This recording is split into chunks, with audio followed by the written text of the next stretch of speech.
Okay, so we all know now that Mario Kart World's soundtrack is a perfect 10, going far above and beyond anyone's wildest expectations, with an over 350 track celebration of Mario's entire musical legacy. But even among what is, as of now, the definitive Mario soundtrack, the jewel in Mario Kart World's crown has to be its take on Rainbow Road. The newest Rainbow Road theme is a multi-movement musical roller coaster, developing its themes with more and more twists and turns and new ideas before the main theme makes a glorious return for a triumphant finish. The track is separated into 4 distinct sections, and the music is perfectly engineered to carry you through each movement with an adaptive arrangement that makes Mount Wario look like a slip and slide. So start your engines and let's see how it all works. Well, wait, stop your engines, hold on. Before you even get on to Rainbow Road, you have to make your way across the ocean to this giant tractor beam gateway to the stars.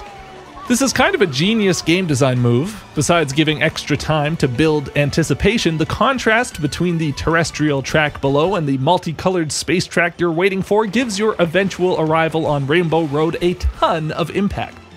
The music for this lead-in section stokes the fires of anticipation as much as it can, and to that end is written as a constant, gradual crescendo that builds up with your excitement as you get closer and closer to the entrance. The music starts off before the count-in with this acoustic guitar vamping between G over A and A over B chords. Notice how lopsided the progression is, with just 1 bar of G over A countered with 3 bars of A over B.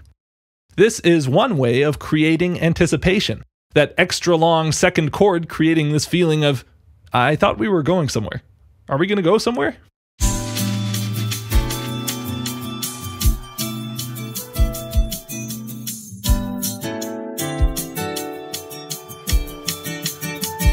After the countdown starts off the race, synth and bass join in the vamp.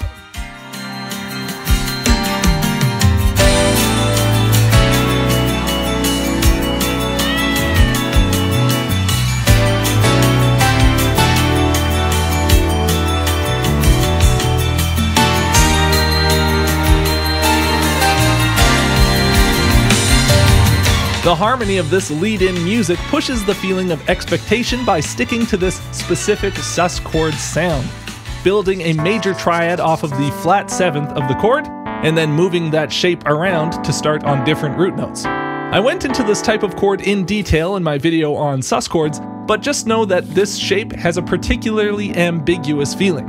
It's got all round edges, nothing sharp or dissonant poking out, but all of these chords in a row don't fit into any one key, and they don't feel resolved when you sit on them for a long time, which we do plenty of in this introduction. After a couple of times through this 12-bar form, a synth solo comes in over the opening 2-chord vamp and builds steadily as we draw nearer to the track entrance. Once we get to that tractor beam gateway, the music cuts dynamically at the end of the phrase it's on and jumps to these G over A chord hits.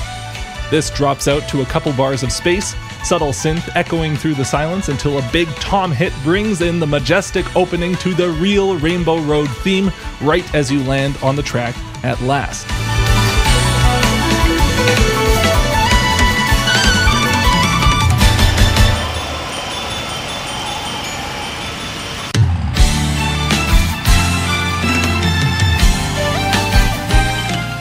The G over A here comes in at the start of every 4-bar phrase, so this transition dovetails perfectly naturally with wherever the synth solo is when you get sucked up into the space canon, and it also perfectly sets up the music for the first section of the track, which is in the key of D. The initial ambiguity of this G over A sus chord transforms into a perfect setup as this becomes the 5 chord of the key, resolving cleanly to a D major to start the theme.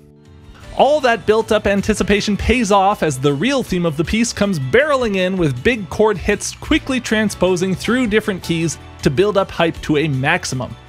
Over top, we're introduced to the core melodic figure of the piece, and it's one that you'll be hearing a lot of before this video is through. This figure is made up entirely of a sus2 triad. Over top of the D root note, we start on the 5th, A, run up to the root and second, and then back down, giving us the full sus2 shape. And then after futzing around with the root and second a little more, we end the phrase with a leap up to the higher fifth, an octave above where we started. Basing a melody off of a sus triad shape is a very modern sound, and this sound is used with no decoration. We just run up and down the triad in a very straightforward way. You may think this shape looks like an A sus4 chord, and that is exactly what it is, but over the D root note it sounds like a D sus2 chord in second inversion. Throughout the melody of Rainbow Road, this main sus2 idea is used and then answered by some sort of run up or down a scale. This first melody builds off the sus2 motif by staying on that high A and walking down the scale to a D with a couple winding double backs along the way.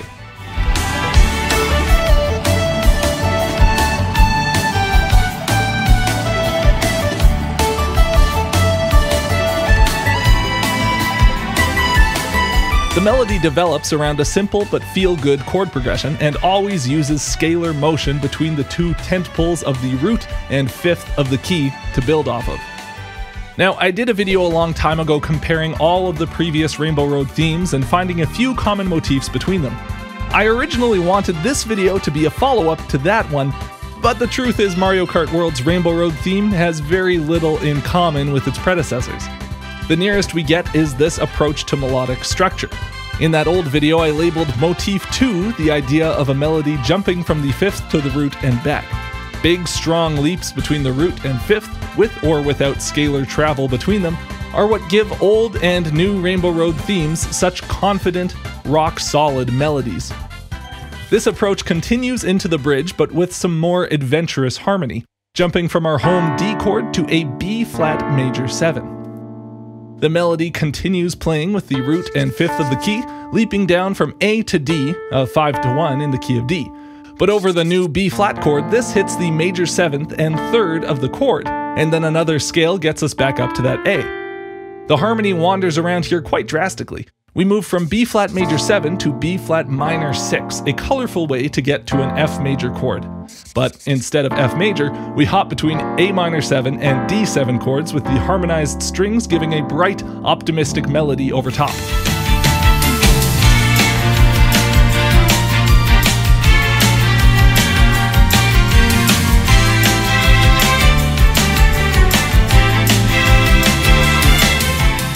The melodic wandering continues, moving back to B-flat major 7 and going to G minor 7 before making a drastic leap to an E minor 11 chord and then moving to a G over A to set up a return back to the key of D. But over all of this tonal shifting, the root and fifth of the key, D and A, are at the center of the melody, and then the final melodic line returns to outlining a D sus2 triad to bring us back to our original melodic territory.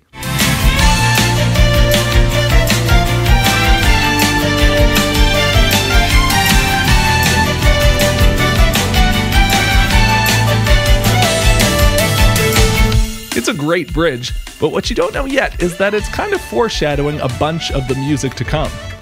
Instead of simply looping the music, the track moves into a synth solo here that follows the established form. It's a great solo, and I have to highlight this sick bebop lick that the player pulls out of nowhere.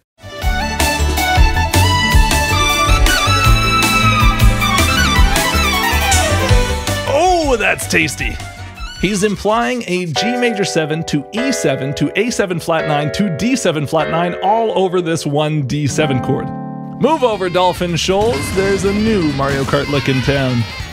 You probably won't hear the whole solo in-game unless you're driving very poorly anyway, because when your racer gets to the second portion of the track, the music transitions into a brand new section. As we blast through the clouds and onto the blue Raspberry Slurpee River, the music shifts into a lower gear, with the drums settling into a halftime feel and the harmony slowing down to one chord every 2 bars rather than changing every single bar. The melody sticks to the same sus2 arpeggio figure that we heard, but this time, instead of the chords starting on D and walking up to G, we start on this beautiful G major 9 chord and then sink down to an equally colorful D sus2 over F sharp.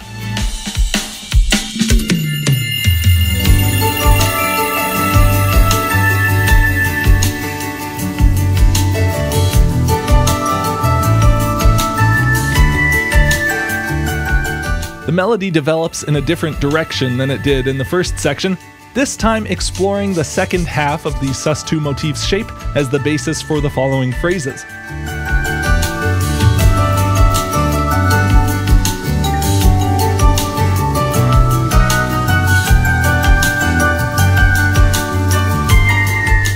It's really pretty, and the laid-back pace gives us a chance to catch our breath and take in the scenery. Oh, look, a train. The music does start to pick up steam again a little ways in, but this time with some dark modal borrowing entering the mix, painting our beautiful nighttime slurpy river ride. The music kicks back into 1/4 bar harmonic rhythm, and harmonized saxophones come in with pads to bring in a new texture, looping a progression of D to B flat major 7 to G minor 7 to E flat. We're still in the key of D major, but these middle two chords are taken from the parallel key of D minor, and then the last chord takes the flat second, E flat, from the much darker D Phrygian mode.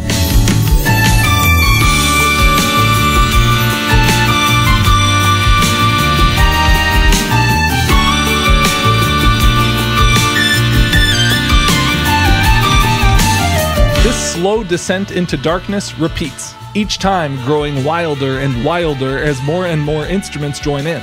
The wailing synth melody is soon joined by a vocal synth which plays around the higher melody, the saxophones break into harmonized scale runs, the bass becomes more syncopated and active, all building up higher and higher into a cacophonous crescendo.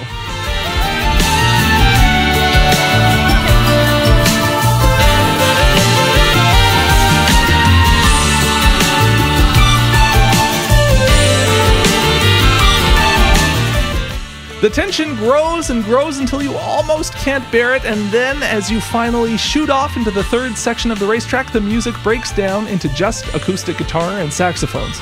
As you arrive at the new, decidedly not rainbow-colored space station section, a pounding kick drum cuts in. Our dark, complex, modally mixed music is over, and a new driving synth line comes in to cover us in a wave of bright, futuristic EDM optimism.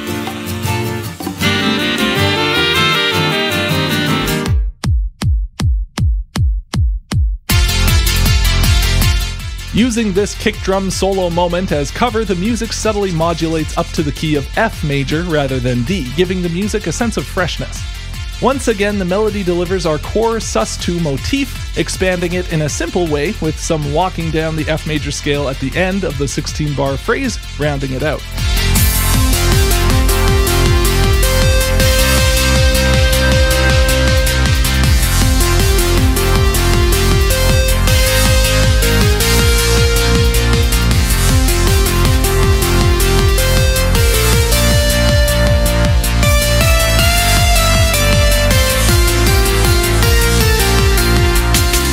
The harmony has some ear-catching moments. These C minor and A flat chords borrowed from the parallel F minor scale to introduce a bit of bittersweetness into the palette that contrasts with the upbeat EDM rhythm. But the meat of the section follows after this, which loops the main theme of Mario Kart World.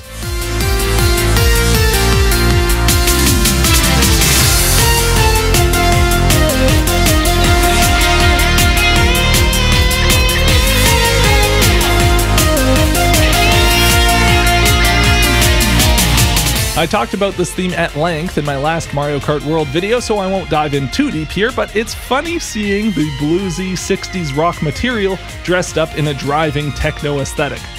I don't know if the two styles pair well together, but it does serve to highlight the reference and make it feel like a real transformation of the game's main theme. It's like seeing an old friend in a new hat. It might take you by surprise, you might make fun of his dumb hat, but you are happy to see him. The piece loops this main theme until you make it to the final section of the track, where an extended, extra dramatic last lap fanfare breaks up the music.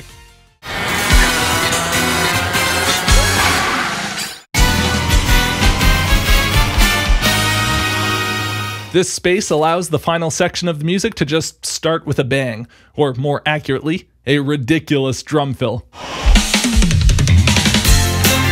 The first section of the music comes back with full string section taking the melody over the same driving rock groove, but this time a minor third up from the original section thanks to our key change back at the space station. Coming back to the original melody after such a long detour away reinforces the feeling created by the dramatic transition into the last lap of the race. We are on the home stretch. Everything's coming down to this.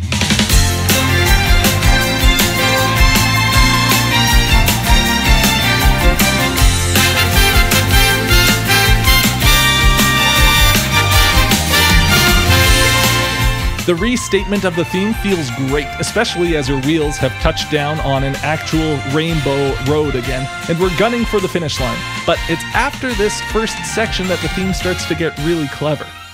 Like a train going by carrying old landmarks from past racetracks, this section of music brings back previous themes and ties them all together. You'll remember the Slurpy River variant of our main theme with its halftime feel. You may also remember the first section's bridge, which moved to a B-flat major 7 chord in the key of D and gave us that leap down from the 5 to the root of the key over top.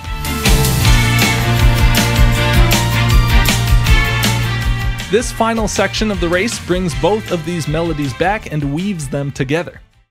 We once again jump to a B-flat major 7 chord, a less adventurous and much sweeter choice in the key of F than it was in the key of D, and the Slurpy River melody comes in, but in the third bar, a higher synth voice brings in that first section's bridge melody, a leap down from the 5th to the root and then a walk back up.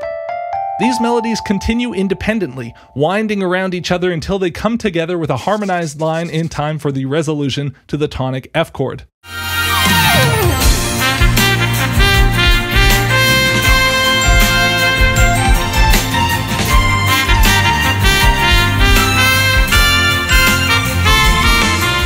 It's a really sweet moment, and the look back on the parts of the race that you just finished really brings everything together in a beautiful way. But then the music immediately puts the pedal to the metal with this 4-bar crescendo up to the climax of the piece.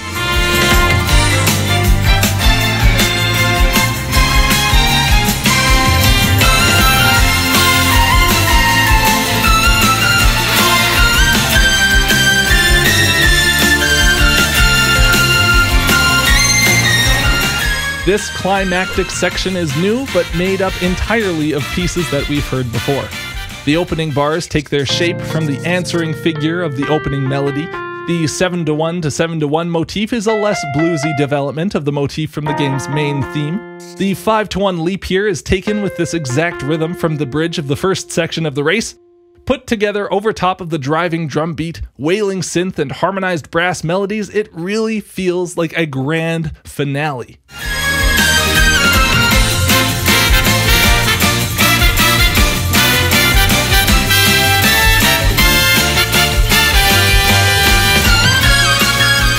But just in case you haven't finished the race yet, this leads into a cool-off segment that winds down from the climax and prepares the music to loop back to the start of the section, and this part is also really nice. The trumpet and trombone play off each other, trading figures back and forth and then breaking into harmonized melody lines. The harmony is dramatic here too. The solid tonic resolution drops down to a flat 7 chord, then down to a 6, then down to a flat 6. The ground is chromatically dropping beneath our feet and leaving us to float out there in outer space. The second time around, we get a classic flat 6 to flat 7 walk up, getting ready to resolve to the 1 chord at the top of the section in the most Mario way possible.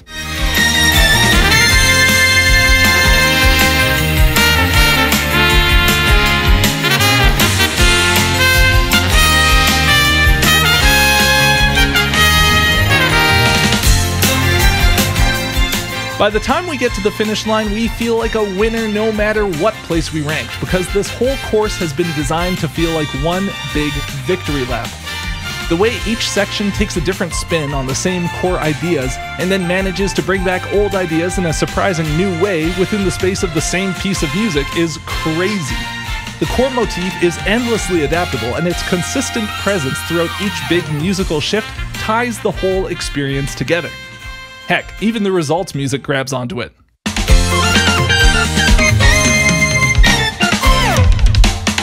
The music was designed to all be one cohesive, dramatic experience, and it plays a huge part in making Rainbow Road stand out from Mario Kart World's enormous, interconnected web of racetracks.